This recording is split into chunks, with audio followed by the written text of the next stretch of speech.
Hello. Okay, a couple items for all of you at the top. First, welcome Andrew Bates, our new Deputy Press Secretary. Anyone who covered the Biden campaign knows Andrew quite well, and he just joined our team after staying on the transition for the last 2 months. Okay, this Wednesday, the president will be laying out the first of two equally critical packages to rebuild our economy and create better paying jobs for American workers. He'll talk this week about investments we need to make in domestic manufacturing, R&D, the caregiving economy, and infrastructure. In the coming weeks, the president will lay out his vision for a second package that focuses squarely on creating economic security for the middle class through investments in childcare, healthcare, education, and other areas. Throughout this process, we look forward to working with a broad coalition of members of Congress to gather their input and ideas and determine the path forward, create good jobs, and make America more competitive. I also note that he's doing this in Pittsburgh, where he launched his campaign for the presidency just 2 years ago. Today, the CDC also announced a 90-day extension of the federal eviction moratorium. The news was out earlier today. The moratorium was scheduled to expire on March 31st and is now extended through June 30th. The president is committed to supporting renters and small landlords through the COVID-19 crisis. Essential to that effort is, of course, the American Rescue Plan, which delivers an additional $21.5 billion in emergency rental assistance to help millions of families keep up on rent and remain in their homes. This, of course, is an act that included coordination from the Treasury Department, from HUD, from the USDA, the CFPB, and the FTC. They're all coordinating efforts. Today, the White House convened leaders from across the administration and is taking coordinated steps to announce a set of bold actions that will catalyze offshore wind energy and create good-paying union jobs. The president recognizes that a thriving offshore wind industry will drive new jobs and economic opportunity up and down the Atlantic coast, in the Gulf of Mexico, and in Pacific waters. We just released a fact sheet on this announcement, pretty detailed. The Department of Interior, Energy, and Commerce announced a shared goal to deploy 30 gigawatts of offshore wind in the United States by 2030, while protecting biodiversity and protecting ocean co-use. Meeting this target will trigger more than $12 billion per year in capital investment in projects on both U.S. coasts, create tens of thousands of good-paying union jobs, with more than 44,000 workers employed in offshore wind by 2030, and nearly 33,000 additional jobs in communities supported by offshore wind activity. It will also generate enough power to meet the demand of more than 10 million American homes and avoid 78 million metric tons of carbon emissions. Additionally, the U.S. Department of Treasury's Maritime Administration today is announcing a notice of funding opportunity for port authorities and other applicants to apply for $230 million for port and intermodal infrastructure-related projects through the Port Infrastructure Development Program. Last item is I have an update for you on the flooding that has occurred in the Tennessee Valley. The Department of Homeland Security and media sources report 4 fatalities and over 150 rescued in the Tennessee Valley as heavy rainfall swamped the area, flooding homes and roads, including parts of Nashville. The President and the White House continue to monitor the situation very closely and stand at the ready should any federal assistance be requested or required. At this time, no requests for federal assistance have come in. The National Weather Service reports over 9 inches of rain has fallen over the past 24 hours, of course, causing this massive flooding. Jonathan, why don't you kick us off? Thank you, Jen. The CDC director today delivered an impassioned warning against a rise in COVID cases and said it filled her with a sense of, quote, impending doom. We are seeing cases rise in many states. My question is, does the president plan out to reach directly to governors, including the Democratic governors of states like New York, New Jersey, and Michigan that are seeing real rises? Does he plan to ask them to slow down or pause them reopening their states? Well, Jonathan, we are in very close touch with governors of those states and states across the country, not only through our weekly governor's call that is led by our COVID coordinator, but through calls and engagements that happen through the course of the week and through the course of every day. And the president has not held back in calling for governors, leaders, the American people to continue to abide by the public health guidelines, whether they are mask mandates on federal land and buildings or on interstate travel, whether it's encouraging people to hand wash and abide by social distancing. He will continue to do that through all of his engagements and, of course, through calls he has with local officials. But we are in very close touch with leaders across the country. My follow-up to that is, but this is probably the most precarious moment the country's had in terms of the virus since the president took office. That's what, according to the CDC director today. Will the president not take that additional step to get to talk to governors and ask them to slow down reopenings? Well, Jonathan, the president uses every opportunity he can, whether it's publicly, through every interview, through nearly every public engagement he has. He has remarks later this afternoon, as you know, on COVID, providing an update on our effort to defeat the virus. He also does that through private engagements as well. But there are a range of officials at very high levels who are in touch with governors and leaders across the country who will continue to emphasize the need to abide by public health guidelines. And one other topic. Earlier, Majority Leader Schumer is making the case that budget reconciliation can be used once more in the fiscal year of 2021. If the Senate parliamentarian agrees with his argument, this could be used a couple more times over the next year or so. Does the White House support that move, and what would it mean for the president's agenda? Well, the White House and the president will leave the mechanics of bill passing to Leader Schumer and other leaders in Congress. Our focus is on proposing an ambitious agenda to invest in infrastructure, to help caregivers across the country, to ensure that we are doing more to help Americans get through this challenging period of time. Go ahead. Thanks, Jen. On infrastructure, since the president is set to unveil his proposal in a couple of days now, what is his current thinking or his economic advisor's current thinking on how much of this package needs to be paid for with tax revenue? Well, the president has a plan to fix the infrastructure of our country. We're currently 13th in the world. No one believes we should be there. And he has a plan to pay for it, which he will propose. But right now, once he proposes that, our focus is also on having that engagement and discussion with members of Congress. If they share a goal of building our infrastructure for the future but don't like the way he's going to propose to pay for it, we're happy to look at their proposals. If they don't want to pay for it, I guess they can propose that too. Maybe they don't support infrastructure spending. So the president has an ambitious goal. The most important thing is to figure out how to put forward the investments in our that are much needed in our infrastructure. What's irresponsible is not to address the urgent needs of that investment, but the means and mechanisms of paying for it. We look forward to presenting his plans, but also hearing proposals for others who may have a difference of view. Is there a concern that if you don't pay for enough of it, that it'll have a drag on the economy, specifically by increasing the debt and deficit? Well, again, he's going to have a plan to pay for it. I'm sure that if there are proposals out there that are differing from his in terms of what they will cover, we'll have that discussion. But he, of course, believes that investing in our infrastructure, continuing to create good-paying union jobs is front and center. But he also believes that we have an opportunity to rebalance, to address our tax code that is out of date, and some could pay more in our country that are not currently. And on that front, just a clarification, last week you said the tax increase threshold for the president is $400,000 a year, both for individuals and households. Is that correct? Yep. And what does the White House say to moderates who might be concerned that hiking the corporate tax rate to, say, 28% will be a drag on growth? We haven't seen evidence in that from economists, but if they have alternative proposals to how to pay for investing in our nation's infrastructure, rebuilding our roads and our railways, and putting Americans back to work, we're happy to hear it. And then finally, on the vaccine, Andy Slavitt talked about the idea of a vaccine passport in the COVID briefing this morning. He said it's primarily going to be spearheaded by the private sector, but what's the president's position on whether, once the vaccine is more readily available, businesses should be able to tell employees who don't want to get the vaccine for whatever reason that they can't come back into the workplace, or that airlines could reject people from getting on the plane if they have decided not to get a vaccine? Well, we're going to provide guidance, just as we have through the CDC.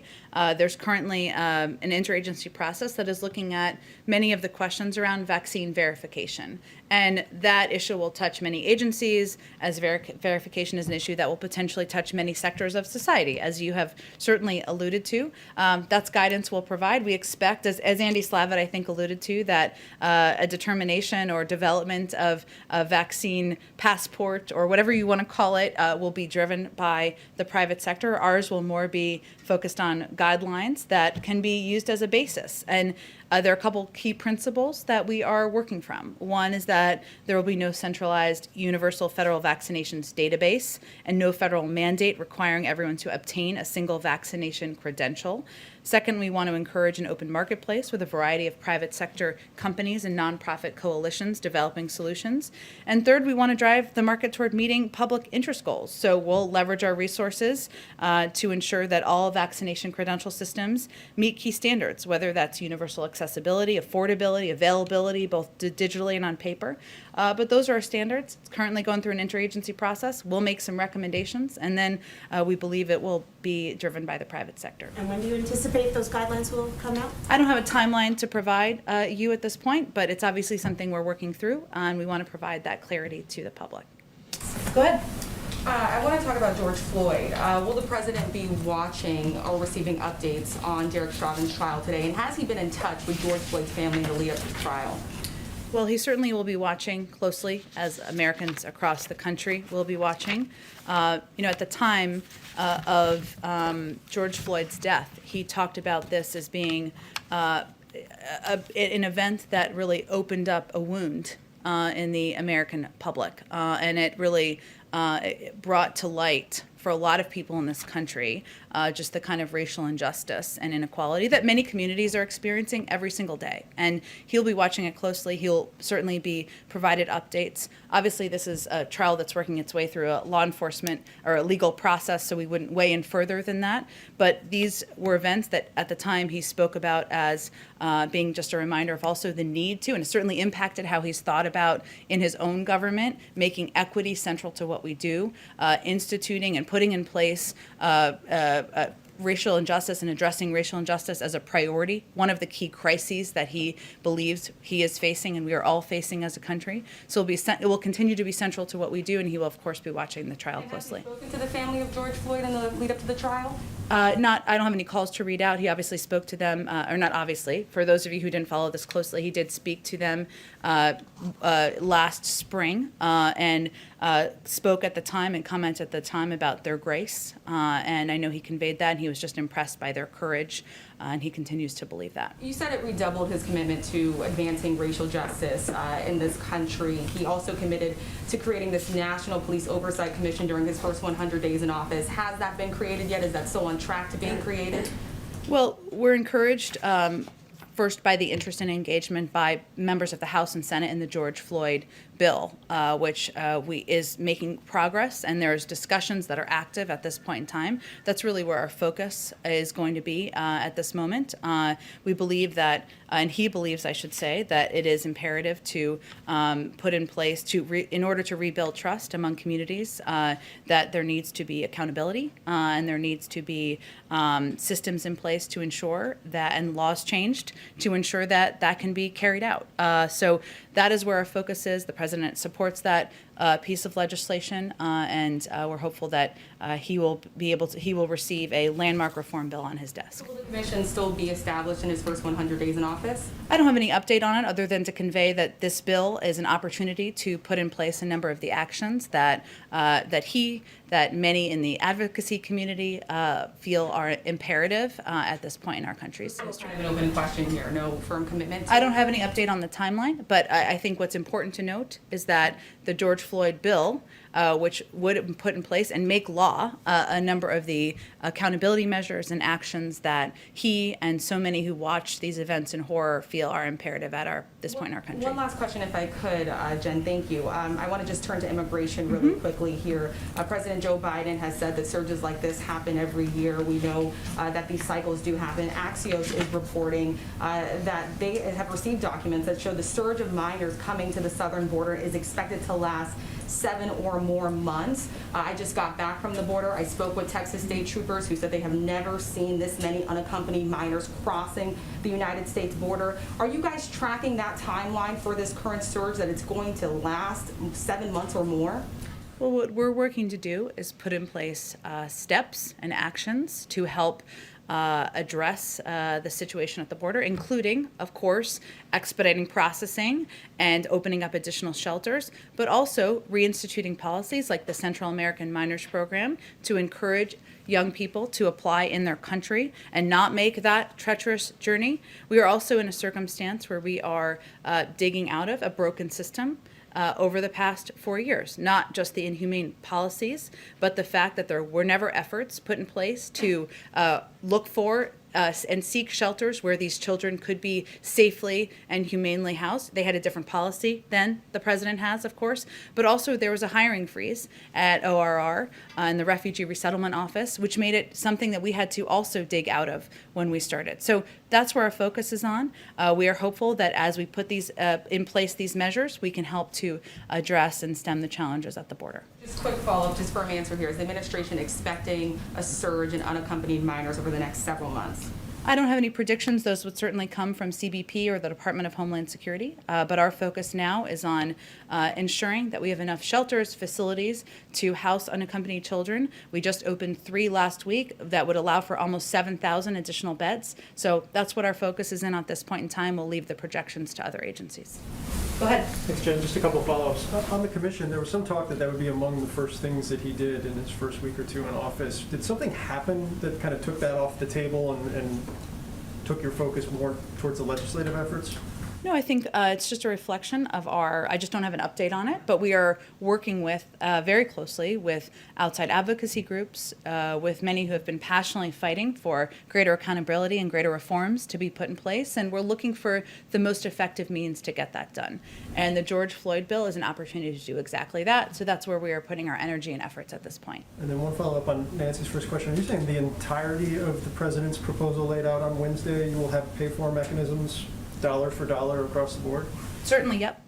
Okay. And then the forthcoming WHO report, I know some people have drafts of it. Does the administration put any stock into it whatsoever, given how it was put together? And also, is the U.S. working in a parallel way via its intelligence community, its public health officials, to produce its own conclusions about the origins of coronavirus? Well, it's a little early for that last piece right now, but let me give you an update on kind of where we are.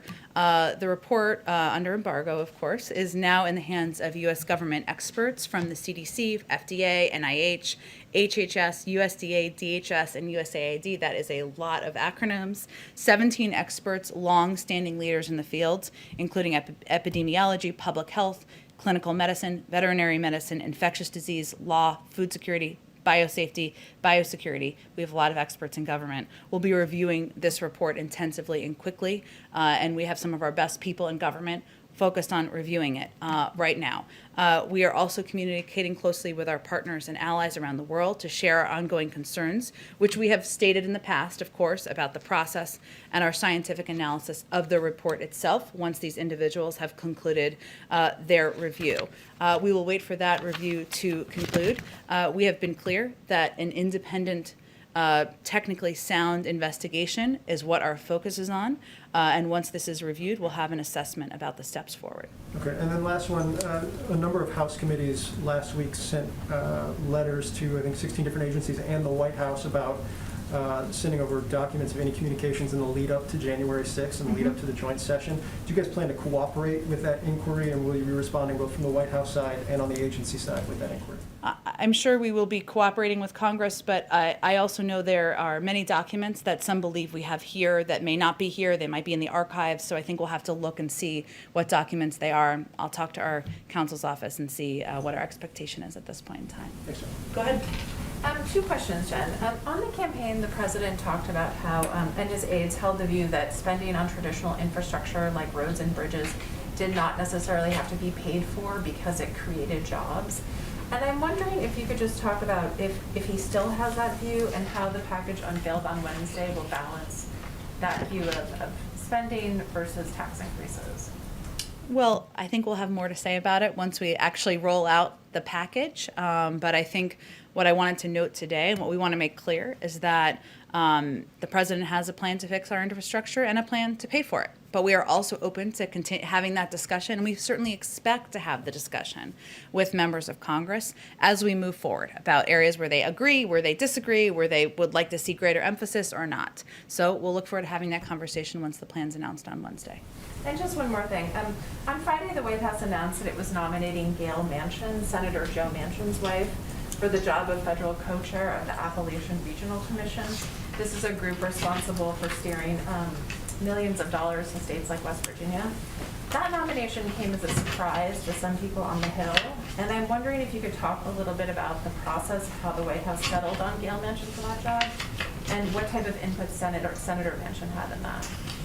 I'll have to follow up with our personnel team on the exact process there, but we can do that for you after the briefing. Go ahead, Jeff. Thanks, Jen. The ship that was stuck in the Suez Canal has been freed. I'm sure the White House has been monitoring that. Do you have any sense of what economic impact that week-long, little bit more than week-long event is going to have? Well, my understanding is it's been freed, but it's not yet open, right, the canal, and that will still happen, and there are, of course, ships waiting to pass through the canal. We, of course, are monitoring and will be assessing the impact, but I don't have anything to update you on that from here. Okay. Wonky question alert. Okay, I like the preview. The stocks are falling today because on Wall Street because of the default of a hedge fund. Is this something that the White House is monitoring, and do you have any concerns about it? I would send you to the SEC on that for any further comment, but we, of course, are monitoring as an administration. Less wonky, do you have any updates on the White House's thinking about sanctions against Myanmar and reaction to the latest deaths and killings there? Sure. Let me give you a reaction, and also because we haven't talked about this that much in here recently, an update on some of our recent actions.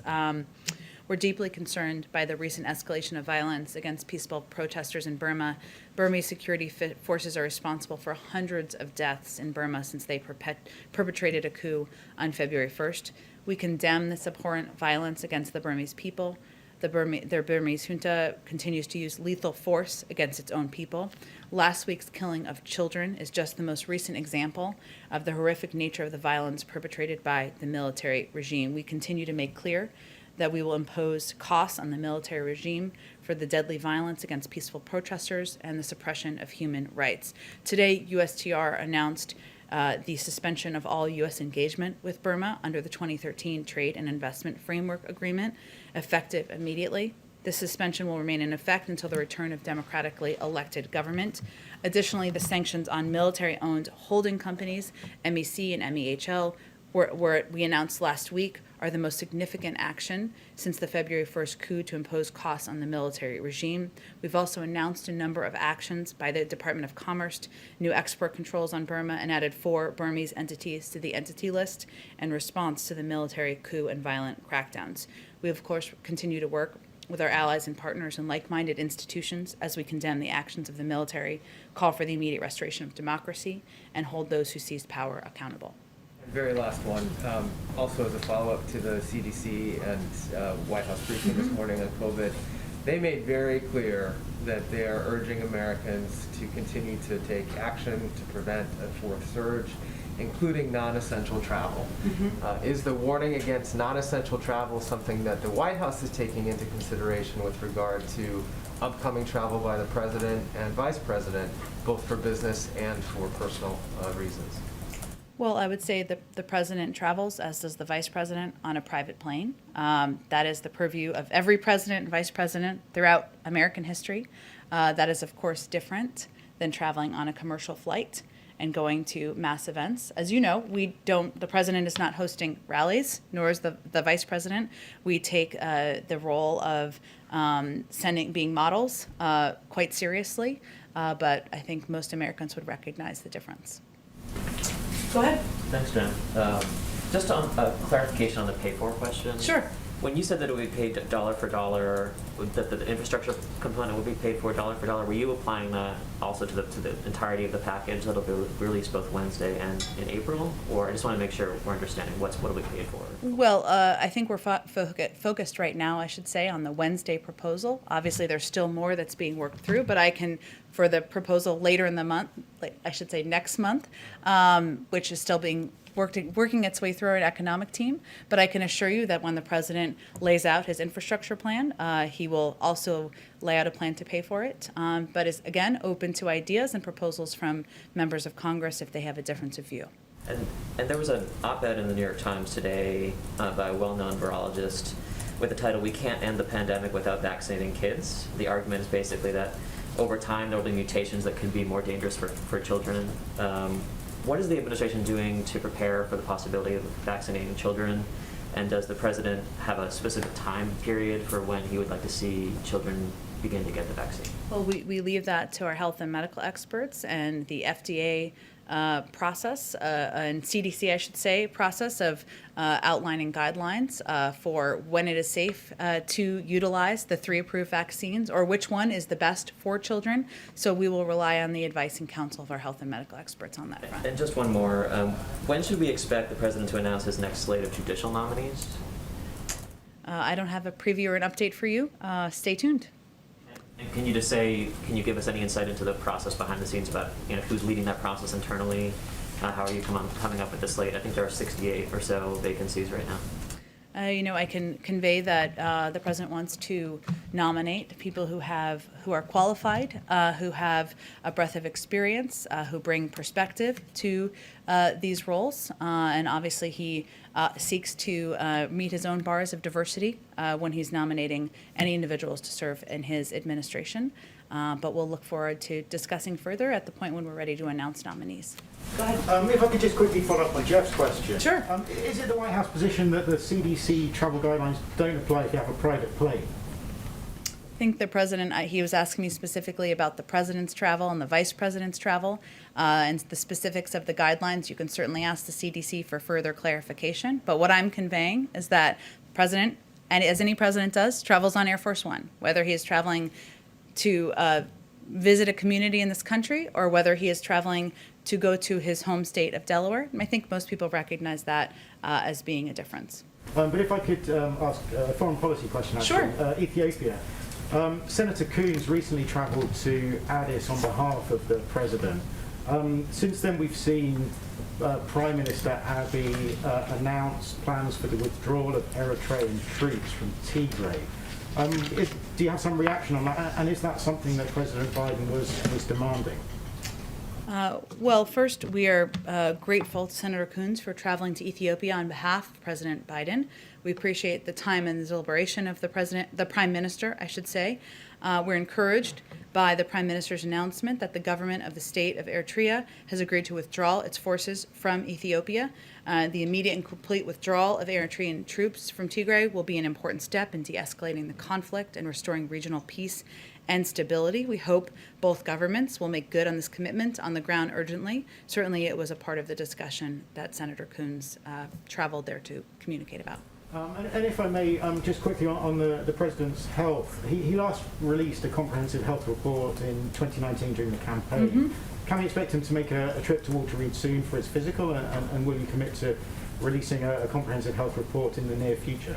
Absolutely. I don't have a timeline, but absolutely we will do that, and I'll check and see when he's due to go back to the doctor. Go ahead. Hi, Psaki, Rachel Sutherland, Fox News Radio. Hi, Rachel. Wanted to follow up on Juan Gonzalez's recent trip to Guatemala. Mm-hmm. And what kind of progress is made? I understand that Ambassador Jacobson also went to Mexico, maybe to Guatemala as well. Mm-hmm. What kind of progress on addressing the root causes of mass migration can you give us? Well, I think this was their first trip. We just announced an envoy as well to the region, which shows our focus and emphasis on addressing the root causes. And of course, the Vice President of the United States will be helping lead that effort, specifically the root causes, not the border. There's some confusion over that. I know we did a readout after the meetings and the trips last week. I don't have an additional readout for you, other than to convey that we know this will be a diplomatic process. Our view is it's not if, but when we work through with these countries, the best ways we can work together to address root causes. And the president has also proposed an immigration bill that includes $400 billion in funding to help address the root causes as well and help ensure that families and individuals who are making this trip are incentivized to stay in their countries. Just one more here. I've heard some talk about the sponsor families for the children who are in the care of HSS. Any idea of how that's going to be set up and the vetting process for some of these sponsor families? Some of them may be family members, as we've heard, but it's been a question as to who are the sponsors that would take them in and how will that work? So one of the issues we've been trying to address is that they shouldn't all be treated exactly the same. And obviously, if it's a mother or a father or a biological family member, that's different. There are a number of steps, vetting steps that are taken. Is that what you're asking about? Yeah. That are Who are taken? these people that are going to be taking in the children? Well, Where do you it find- really differs. Sometimes there are community groups, there are religious organizations, there are individuals who have been sponsor families in the past. Again, it doesn't mean that these children stay in the country. This is a safe place for them to be while their cases are being adjudicated. But vetting is an important part of this process because in the past there have been scenarios where there has been trafficking. We want to, of course, avoid that. Sometimes that's why it takes a little bit longer and where we're working to expedite the processing wherever we can. Follow up, if someone wants to sponsor a child, any place to go for that, if, say, they're interested? I'm sure we can get you the information for the Department of Homeland Security, Health and Human Services, and the program that they are running. And a lot of it is through local organizations and community groups as well. Thanks. Go ahead. Thanks, Jen. On Georgia's new laws restricting voting, President Biden called them last week I think the most pernicious thing. Does the White House believe now that the laws have been signed, that companies or individual consumers should boycott Georgia or Georgia businesses? Like, what should people do who don't have a voting Congress to vote on these voting laws? The people of Georgia, The people of Georgia, people across the country. they should elect new leaders. They can take steps like any individual can take as an American citizen to have their voice heard and exercise their democratic right. But does he believe that people should boycott? There are increasing calls for them. That's not a call we're making from here. Go ahead. Thank you, Jen. The Vice President said before that the exodus of women leaving the workforce during the pandemic is a national emergency. The President has said that we're dealing with an acute, immediate childcare crisis in America. I know that childcare is a part of his infrastructure initiative, and Wednesday we will hear more about his physical... In April, you'll hear more. Well, I guess that's my question. Why aren't we hearing more about this first before the physical infrastructure needs, given that it's such an emergency and given that we're in a situation right now where women are where families are in desperate need of child care assistance? Well, the president and the vice president agree. That's why they pushed so hard to get the American Rescue Plan passed that ensured that millions of families could get funding through the child tax credit, could get $1,400 checks out to a large number of families across the country, 100 million which have already gone out. Why the earned income tax credit was something he fought to have in there as well. But he believes that that's not enough and we need to do more. And so he's looking forward to, in a couple of weeks, laying out more specifics of his plan to do exactly that. Go ahead. So the White House Office of Science and Technology Policy announced this formation of a task force to investigate past tampering with science decisions in the White House. And I'm wondering what was sort of the thinking behind forming that task force, and what do you guys hope to find or accomplish with it? Well, the president issued a memorandum on scientific integrity and evidence-based policymaking, directing agencies to make evidence-based decisions guided by the best available science and data. And so this task force will be taking a whole of government approach to reinstate science across federal agencies and ensure that it is part of how decision-making is made. They're going to examine policies that were antithetical to that mission over the last 4 years, and also look ahead and ensure it's integrated as we move forward. We're just inaugurating that process, and it's just as evidence that the president believes that scientific integrity matters, and it should be central to how we approach governing. Is there a punitive aspect to it? Like, are you trying to find wrongdoers and punish them in some way, or? I think the focus is on ensuring that our policies moving forward, that policies that are not meeting that bar, that are still in place, are changed, and that we institute this as central to how we approach policymaking in our agencies across government moving forward. Okay, and one more. Do you have an update on whether the Vice President plans to travel to Central America or to the border as part of her looking into the root causes of the immigration problem? I don't have an update on her travel, but since you gave me the opportunity, it's important to understand and know that she is focused on addressing root causes in the region. And so travel, I would expect, would be there, the border, and expediting processing at the border, opening shelters, ensuring we're moving kids out of Border Patrol facilities. That is really under the purview of the Department of Homeland Security and HHS. And they will all work together, but the Vice President's focus is on the region, root causes, and engaging with governments directly. So if she were to travel, it would be to Central America or something like that? That would be my expectation, but I don't have any travel to preview at this point in time. Go ahead in the back. To the bloodshed in Myanmar, what is China's role in the crisis of Myanmar, and what do you expect Peking or Beijing to do? What do we expect Beijing to do?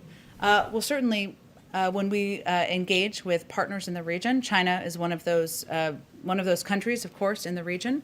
I don't think I have anything more in terms of calls for action, other than we have worked through the National Security Council, or through the UN Security Council, I should say, through several global entities to ensure we are sending a clear message as a global community about the actions in Burma, and that we are taking sanction steps as a coordinated global community as well.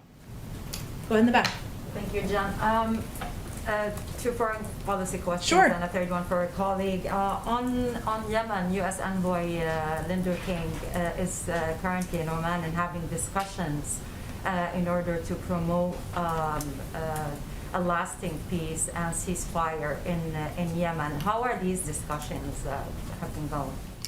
Well, I know that he's spent a fair amount of time on these discussions and working on addressing and stemming the humanitarian crisis, but also working toward some element of a ceasefire, of course, in the region. I would point you to the State Department, where he works directly for any update on the discussions. We're, of course, receiving updates here as well. And the second one is on Iran. Now that they've signed this long-term agreement with China, does the administration still have the same policy towards Iran, especially in terms of returning to the nuclear deal? And is the president willing to partially lift some sanctions on Iran in exchange of its return to the nuclear deal? That's not under consideration. We remain hopeful and focused on returning to a diplomatic approach in partnership with members of the P5+1. China is, of course, a member of that. And we, of course, will take a look at and ensure that any sanctions that need to be implemented would be as it relates to this package. But we haven't looked at the specific agreement yet at this point in time. So our approach remains the same, and nothing has changed about our approach. The president said that he's been concerned about it for years. What did he mean by that, and how concerning is this for the administration? Concerned about, I know he was asked a question yesterday. Between China, the 25 years long-term agreement between China and Iran? Well, China has been a member of the P5+1, an important partner as it related to getting the deal passed to begin with. Certainly would be an important partner as we look ahead to a diplomatic approach. At this point in time, we're still working through those steps and don't have an update on the engagement. Thank you, Jen. And my colleague's question is on North Korea. Now that the president said that he's, quote, prepared for some form of diplomacy with North Korea. Does this include sitting with President Kim Jong-un? I think his approach would be quite different, and that is not his intention. Thank you. Thank you.